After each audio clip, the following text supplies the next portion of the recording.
Welcome back to another Professional Picks college basketball video. Today we're looking at the round of 64 day one games. So these will be all the March Madness games on this upcoming Thursday. I looked through the lines, picked out our three favorite spreads. So those will be the three games that we're going to preview today. Don't forget to like, subscribe, comment if you haven't already. Appreciate all the interaction we've been getting in the comments. But let's get into these games. First up, got Utah State versus Mizzou. It's the 10 versus 7 matchup. Got Utah State as a 1.5-point favorite, despite being the lower seed. Ken Palm has Utah State at 18th overall, so a much better team than what the AP poll indicates. They're 13th on the offensive end, so they can really get baskets, and then 64th on defense. Whereas Mizzou on the other end, 51st overall according to Ken Palm, so about 30 spots overall worse. They're 10th on the offensive end, so they definitely score, but it's pretty alarming as Mizzou has the 178th rated defense. It's the worst rated defense among all Power 5 teams to make the tournament. Mizzou, on top of that, is also 9th in luck this year. Going into the season, I personally didn't think they would be that great. Their transfers and roster that they were able to put together definitely overperformed in my mind. And then looking at Ken Palm's luck rating, having Mizzou at number 9, I think definitely factors into some of their success this season. But with a stat like luck, that really comes down to random 50-50 balls, ref calls. Those are going to even out over time. I don't expect Mizzou to get so lucky in this one. I'm going with Utah State. It seems almost too obvious to the point where we might get this one wrong, but Utah State minus 1.5. Ken Palm has them as about a 5-point favorite in this one.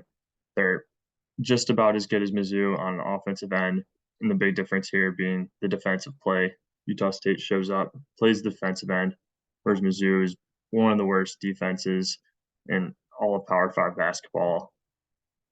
And I think they really got bailed out quite a few times at home, but that's pretty much with every team this season. Utah State really dominates pretty much every statistical category here. They average 6 more rebounds per game. They shoot more efficiently with a true shooting percentage of 4th in the country. And as we mentioned, levels better defensively. I would be a little bit worried about siding with Utah State here, but they've been challenged nonetheless. Looking at strength of schedule, Mizzou's played the 54th toughest schedule in the country. Utah State's played the 56th toughest schedule. Makes it pretty easy to compare these teams and makes it pretty easy to give Utah State here as my lean. Preface, everything will be for 1 unit. So that is our first 1 unit bet on Utah State minus 1.5. Next game, we're going to the 8-9 matchup between Auburn and Iowa. Auburn, number 29th overall, 48th on the offensive end, and 29th on defense. Pretty balanced team. A little bit better on the defensive end, whereas Iowa really just relies on their offense. 37th overall, 8 spots lower in Ken Palm's overall rankings. They have the 3rd rated offense and then the 167th rated defense, probably right behind Mizzou there in the defensive rating. And there's going to be a trend in the way that we're betting on these, and you could already tell by the picture. We're going to go with Auburn, the tougher team here. Unless Iowa is hitting a ton of threes, I don't see a possibility of them pulling this game out. Auburn has the 5th best defense against the three-pointer in the entire country, and I think that bodes extremely well for them in this matchup, especially against a team like Iowa, who just wants to take a ton of threes between the McCaffreys, Peyton Sandford, Chris Murray.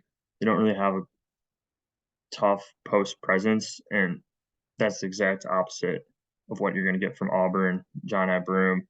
They're going to get it inside. They're going to get the easier baskets. And while nothing's guaranteed, I'm going to go with the tougher team who plays better defense pretty much every time.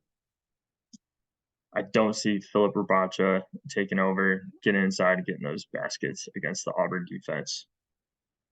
Another just sweetener is Alan Flanagan. I have there as the X factor. He's playing his best basketball this season in the last couple weeks. Over 15 points in each of his last 3 games, all against tourney teams. Tennessee, Bama, and Arkansas. They're head to head there with all of them. Went to OT in one game, picked up a win in another. But Auburn's a team that could actually challenge Houston, the #1 seed, in the very next round. And a guy like Alan Flanagan, who averaged 14 points in his sophomore year, his reemergence at the end of this season is going to be huge and just really needs that other reliable scorer in this lineup. Public is with us on Auburn here, but I don't care. I think they're that much better. We're going Auburn -1. And then our last game, we have Penn State versus Texas A&M.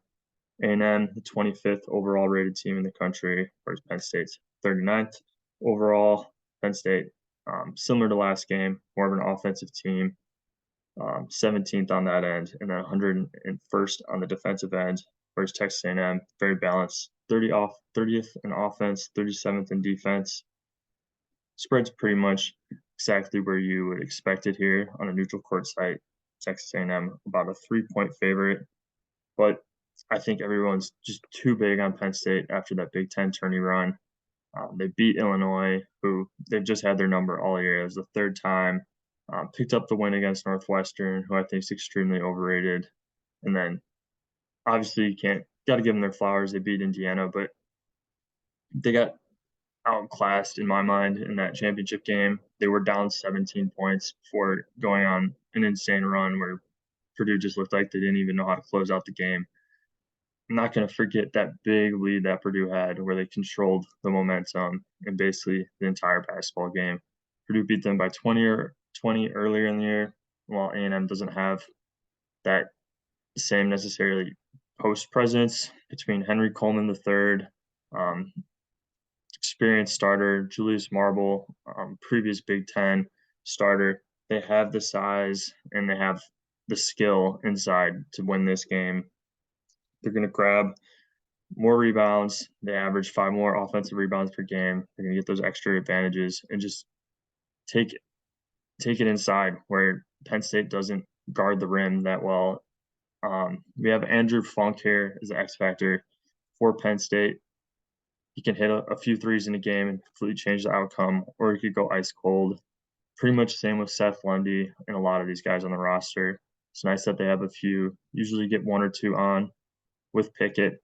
Sometimes it's enough. I don't think it's going to be enough against Texas A&M because A&M's solid 1 through 5 between Tyrese Radford, Dean Wade, or Wade Taylor, my bad. And then the bigs we already mentioned. Texas A&M, solid 1 through 5. I like Penn State's pieces, but against a team that plays both on all ends of the floor, rebounds, has multiple options, it's going to be too much. We're going with A&M -3 in this one. And then, as always, we have our partnership with Prize Picks. You can see there on the left, they'll match your first deposit up to $100 using the promo code PROPICKS. It's a daily fantasy app, so you can use it in betting illegal states. Give it a look if you haven't already. But thank you for watching. I wish everybody good luck this week. Let me know what you're taking in the comments and stay tuned for our next bet video coming out.